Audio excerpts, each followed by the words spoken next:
Assalamualaikum warahmatullahi wabarakatuh. Mohon izin memperkenalkan diri. Nama saya Taruna Remaja Ongki Wahyu Ardiansyah. Saya Taruna semester 4 dari program studi pertolongan kecelakaan pesawat jurusan Keselamatan Penerbangan Politeknik Penerbangan Indonesia Joni. Teman-teman, saya mendapatkan sebuah proyek dari prodi saya, yaitu proyek yang sangat bagus, yang sangat berguna, sangat mengedukasi buat saya, yaitu project based learning. Ini adalah sebuah project di mana project tersebut dibuat oleh prodi kami oleh dosen-dosen kami guna sebagai alternatif pada saat masa pandemi seperti ini. Project based learning ini bentuknya seperti kita diberikan tugas untuk membuat suatu karya tulis ilmiah. Nah, dari karya tulis ilmiah tersebut kita mempresentasikan karya tulis kita atau isi dari karya tulis kita ini dalam bentuk video yang seperti ini. Jadi mengapa saya katakan tadi banyak gunanya project based learning ini, karena di sisi lain kita menggali ilmu, kita dapat melatih public speaking kita melatih tingkat mental kita di depan kamera seperti ini, dan kita dapat mengedukasi kepada masyarakat umum tentang seputaran di dunia penerbangan dalam konteks yang kita pelajari, yaitu pertolongan kecelakaan pesawat. Saya sendiri di sini mengangkat dengan judul Mekanisme APAR dan Hydran pada Bandara Trunojoyo Madura, yaitu salah satu bandara yang ada di Kota Sumeneb, Madura, Jawa Timur, Indonesia. Nah, selanjutnya teman-teman, mengapa saya akan mengangkat judul APAR dan Hydran seperti ini? Karena yang saya tangkap yaitu APAR dan Hydran ini sudah orang umum itu tahu tentang hal tersebut, tapi kurang paham, hanya sebatas tahu. Nah, makanya dari itu saya juga melakukan penelitian ke Bandara Trunojoyo Madura. Saya ingin tahu seperti apa mekanisme APAR dan Hydran di bandara tersebut dari segi pemeliharaan, peletakannya, dan berapa jumlah APAR-nya dan jumlah Hydran-nya. Mungkin seperti itu. Saya akan menjelaskan tentang APAR terlebih dahulu. Jadi seperti ini, APAR itu adalah alat pemadam api ringan yang sangat mudah digunakan dan digunakan untuk satu orang. Jadi satu APAR tersebut bisa digunakan oleh satu orang saja. APAR yaitu ada beberapa jenis, yaitu yang pertama APAR yang berisi tepung kering, yaitu dry chemical powder. Nah, di APAR tersebut berisi tepung kering yang gunanya APAR tersebut untuk memadamkan api. Jenis kebakaran yaitu yang benda padat tetapi non logam, seperti itu. Yang kedua yaitu APAR yang berisi air. Nah, APAR yang berisi air ini juga kita digunakan untuk memadamkan api jenis benda padat, yang seperti contohnya seperti kain, dedaunan, jerami, kertas, tisu, dan lain-lain. Nah, seperti itu. Nah, yang ketiga ada jenis APAR yang berisi tabungnya itu, yaitu berisi karbon dioksida CO2 atau APAR yang berisi gas. Nah, di sini kita bisa menggunakan APAR tersebut dalam kebakaran yang terjadi, yaitu kebakaran listrik contohnya, karena gas tersebut agar misalkan seperti kebakaran listrik disiram menggunakan air, maka hal tersebut bisa jadi menjadi bumerang bagi kita sendiri. Makanya kita seharusnya menggunakan APAR yang berisi karbon dioksida. Nah, yang terakhir yaitu ada APAR yang berisi isi tabungnya itu adalah busa atau foam. Jadi kegunaannya APAR tersebut digunakan pada kebakaran yang penyebab kebakarannya itu berasal dari minyak tanah, dari bensin, dari gas-gas yang lainnya. Yang selanjutnya saya akan berbicara tentang bagaimana sistem peletakan APAR atau penempatan APAR. Nah, di sini saya kan mengedukasi atau teman-teman atau yang lainnya yang masih belum tahu bahwa APAR tersebut tidak bisa kita sewenang-wenang digeletakkan begitu saja. Kita taruh di mana saja. Jadi dalam peraturan Menteri Ketenagakerjaan di situ sudah tertera bahwa APAR tersebut yang seharusnya prosedurnya kita harus menempatkan APAR itu mudah dijangkau, mudah dilihat, dan terbebas dari gangguan benda-benda yang lainnya. Jadi contohnya kita mudah dilihat, jadi kita menaruh APAR itu yang sekiranya masyarakat yang ada di daerah tersebut, ada di gedung atau di bandara tersebut bisa melihat dengan jelas bahwa di sana ada APAR. Dan selanjutnya APAR tersebut mudah dijangkau, dalam artian APAR tersebut gampang untuk kita ambil, gampang untuk kita operasikan. Saya gambarkan bahwa APAR tersebut, misalkan kita letakkan APAR tersebut di bawah kursi atau di bawah meja atau di dekat rak sepatu atau seperti apa. Nah, itu hal-hal yang tidak boleh, karena di sisi lain dia dapat mengganggu kita saat akan kita memerlukan APAR tersebut. APAR tersebut tidak gampang untuk dijangkau oleh orang-orang yang membutuhkan jika terjadinya kebakaran. Yang selanjutnya yaitu penempatan APAR. Itu bisa ada dua, bisa kita letakkan di bawah lantai, di bawah permukaan lantai, atau kita bisa gantung di dinding. Nah, dalam peletakan APAR seperti itu juga ada ketentuannya bahwa jika kita akan menaruh APAR tersebut di lantai atau di permukaan tanah, jadi kita harus menyediakan yang namanya box yang khusus untuk APAR.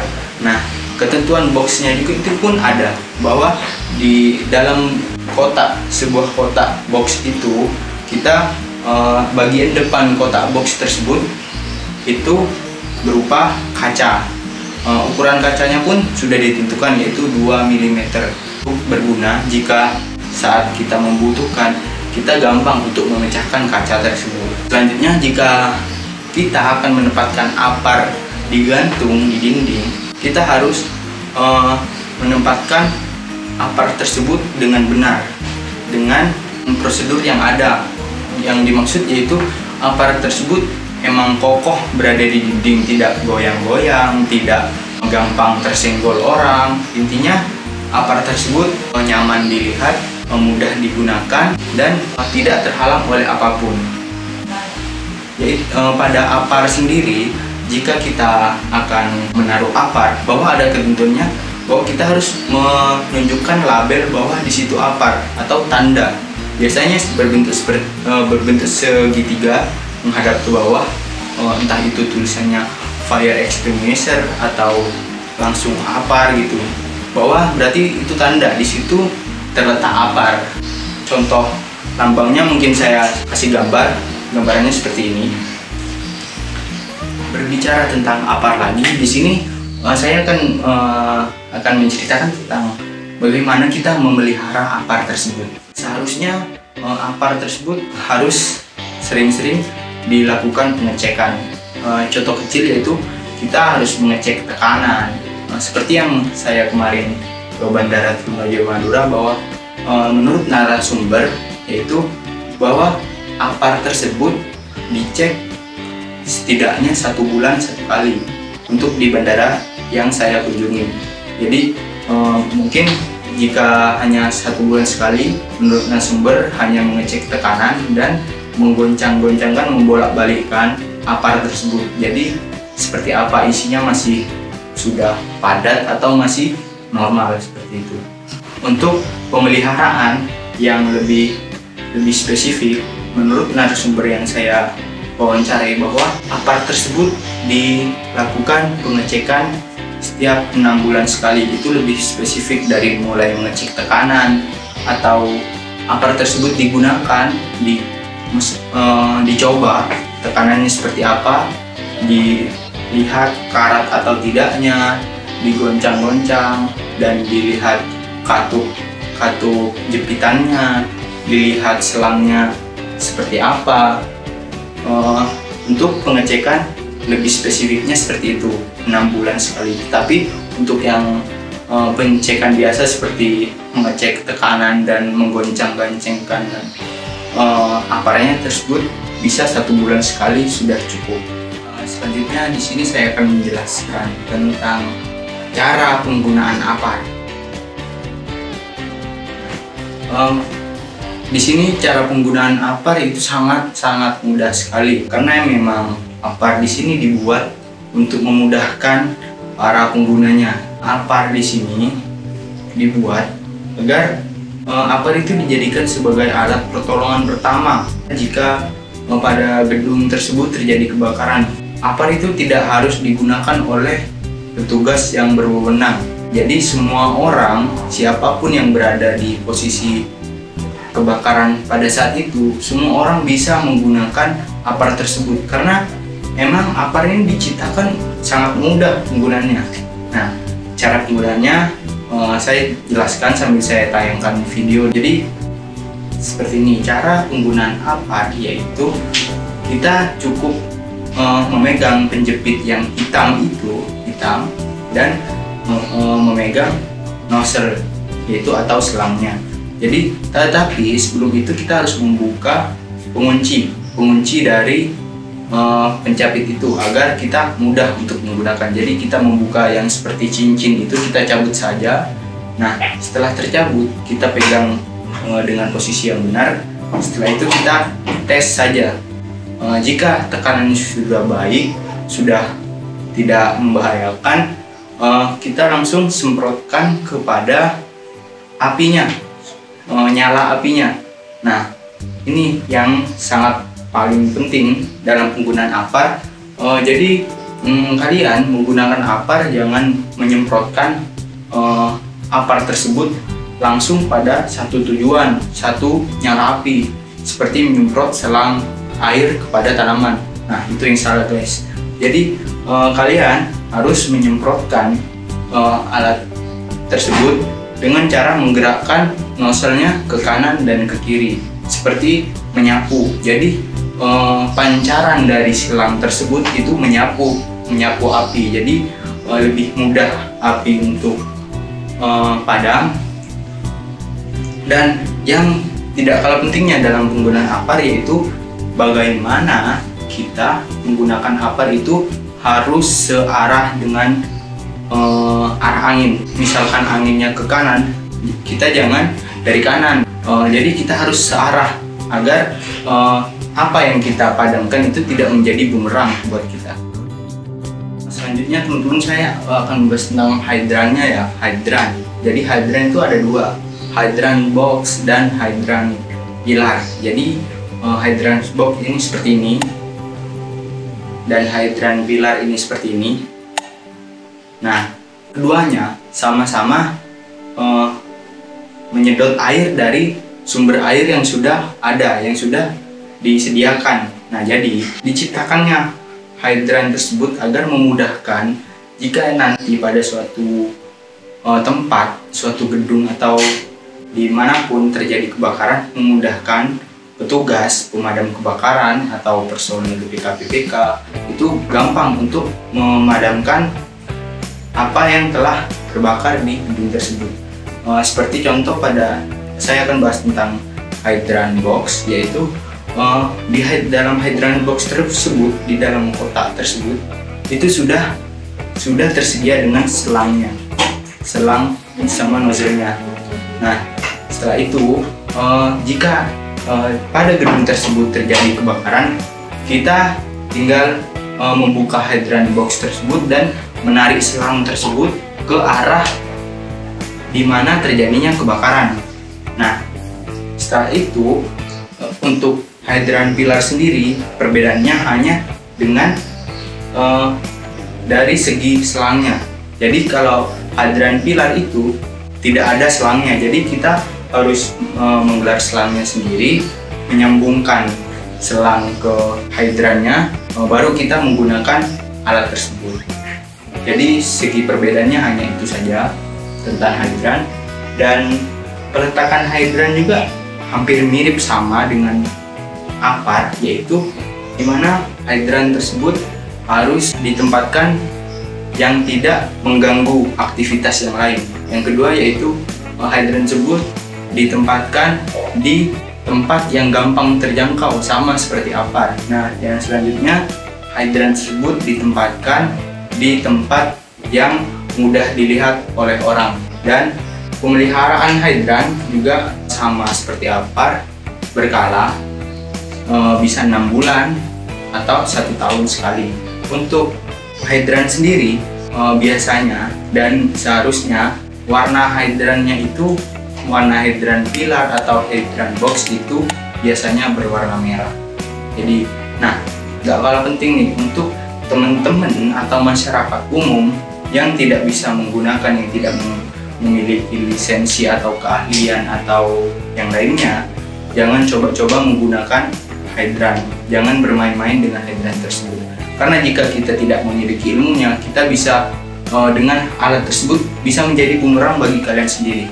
Bisa selangnya bisa terpental, atau kalian mendapat tekanan dari air, dan intinya membahayakan jika kalian tidak tahu prosedur cara penggunaannya seperti apa. Di sini saya akan mengulas sedikit tentang seperti apa kunjungan saya ke Bandara Trunojoyo Madura. Seperti judul karya tulis ilmiah saya, yaitu mekanisme apar dan hidran pada bandara tersebut. Jadi pada kunjungan saya ke sana, saya menemukan fakta, atau menurut kunjungan saya ke sana, bahwa jenis-jenis apar yang ada di Bandara Trunojoyo tersebut, ada satu jenis apar, yaitu apar jenis yang isinya yaitu dry chemical powder, nah, atau tepung kering, yang pada bandara tersebut ada 7 apar. Jadi pada bandara tersebut ada 7 apar, karena di Bandara Trunojoyo Madura tersebut yang masih beroperasi yaitu pada bangunan lama. Di bandara tersebut sebenarnya ada bangunan baru, terminal baru, cuman belum beroperasi, dan menurut narasumber, aparnya dan hidran tersebut masih dalam pengadaan dan dalam proses. Jadi teman-teman ya, sekilas tentang kunjungan saya ke bandara seperti itu.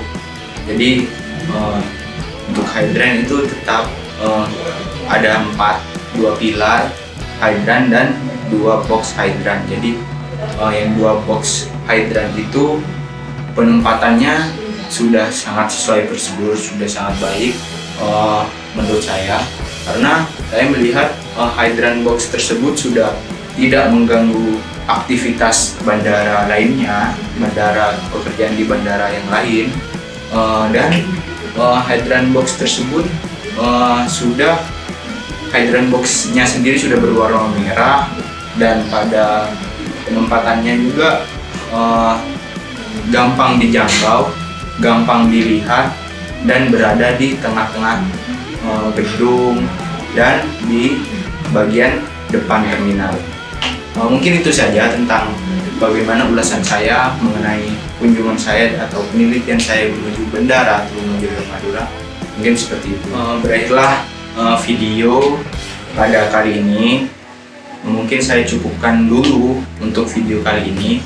Semoga apa yang saya sampaikan dari awal sampai saat ini semoga berkah, semoga bermanfaat, dan semoga sesuai apa yang saya inginkan, yaitu mengedukasi masyarakat atau para penonton sekalian tentang apa yang saya sudah jelaskan. Nah, terima kasih atas perhatiannya. Jangan lupa